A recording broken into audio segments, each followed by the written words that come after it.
जय लखदाता दरबार लुधियाना। आज मैं आप सभी के बीच में एक बहुत प्यारी कहानी अपनी भक्ति रस में लाया हूँ। कहानी कहती है कि भगत के बस में है भगवान। भगत जब भी चाहे अपनी मन की आंखें खोलकर अपनी सरलता से भगवान को पा सकता है। कोशिश सिर्फ हमें यही करनी है कि हमें अपने अंदर जो टेढ़ापन मोह माया का है उसे छोड़कर सीधापन लाना है, सरलपन लाना है। तो कहानी की ओर बढ़ते हैं हम। जमुना पार दो सखी होती थी जो अपना दही, मक्खन, दूध जमुना पार करके लाती थी और सुबह से शाम तक गलियों गलियों में बेचा करती थी और सारा दिन बेच के फिर वो शाम को जमुना पार अपने घर में चली जाती थी। एक का नाम था चंपा, एक का नाम था चंचला। ये दोनों एक साथ ही रहती थी और ज़्यादा से ज़्यादा समय एक साथ ही व्यतीत करती थी। चंपा और चंचला सुबह जल्दी निकलने के कारण और शाम को देर से घर पहुंचने के कारण अपना भोजन जो रात्रि का बचा कुचा दाल सब्जी या रोटी जो भी होती थी वो अपने साथ लेकर ही आती थी। चंपा और चंचला में एक दिन चर्चा चलने लगी क्योंकि वह ग्रामीण इलाके की थी और ज़्यादा पढ़ी लिखी नहीं थी, अनपढ़ थी। तो भगवान को लेकर उनमें चर्चा चलने लगी कि क्या भगवान है और है तो आपने देखा।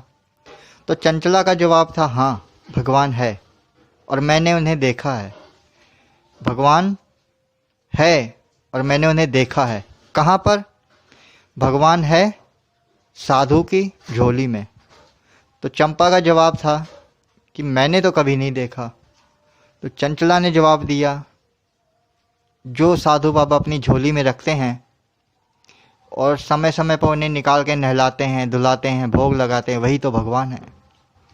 इतना कहने की ही देर थी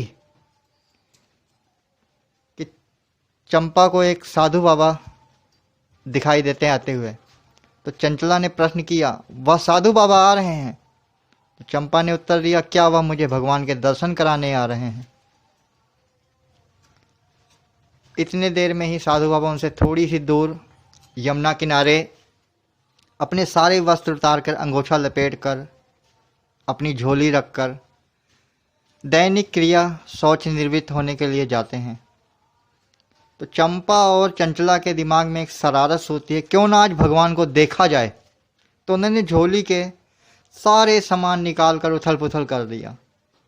साधु की झोली में आपको पता ही है अक्सर क्या होता है।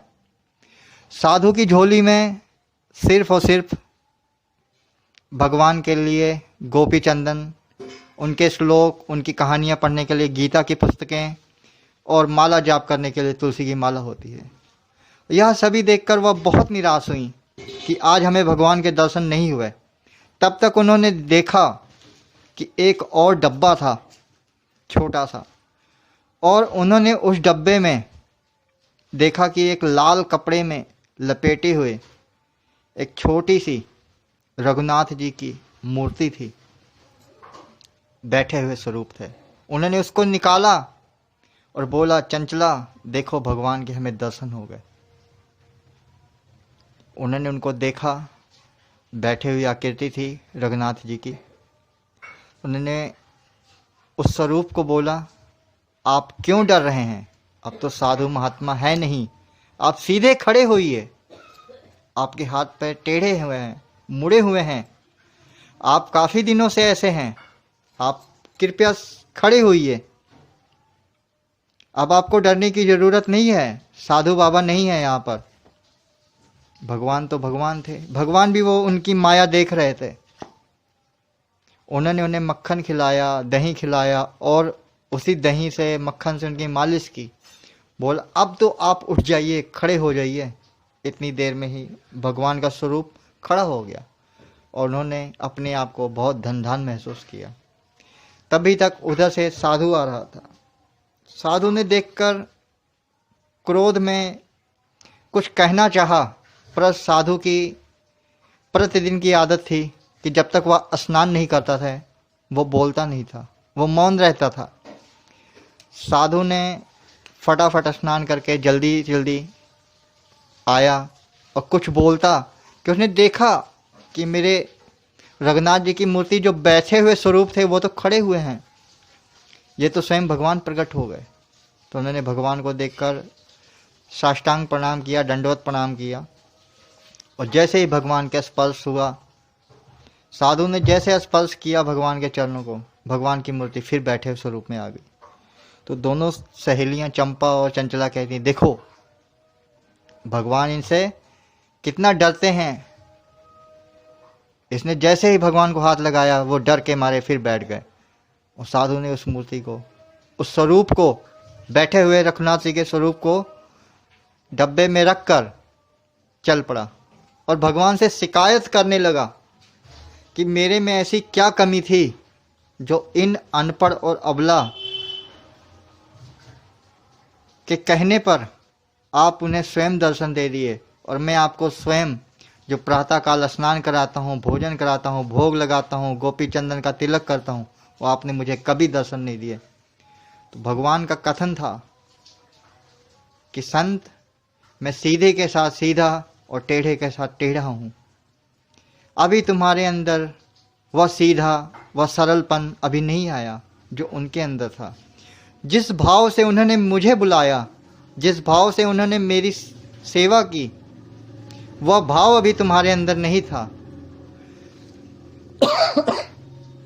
तू तो मुझे एक भक्त और भगवान के भाव से देखता था, उन्होंने तो मुझे एक सांसारिक रूप से परे होकर अपनापन और अपनत्व के स्वभाव से देखा, इसलिए मैं उन्हें दर्शन दे दिया।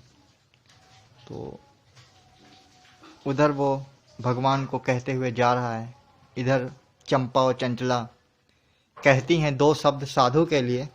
क्या कहती हैं? तो अपनी कहानी का विराम करते हुए मैं आपको दो शब्द कहता हूँ कि वो क्या कहती हैं। चंपा और चंचला कहती हैं कि निगुरे तो है दया न आई। साधु को कहती हैं कि तुम्हें दया नहीं आई, संत बनो घर घर डोले, जाने का पीर पर आई।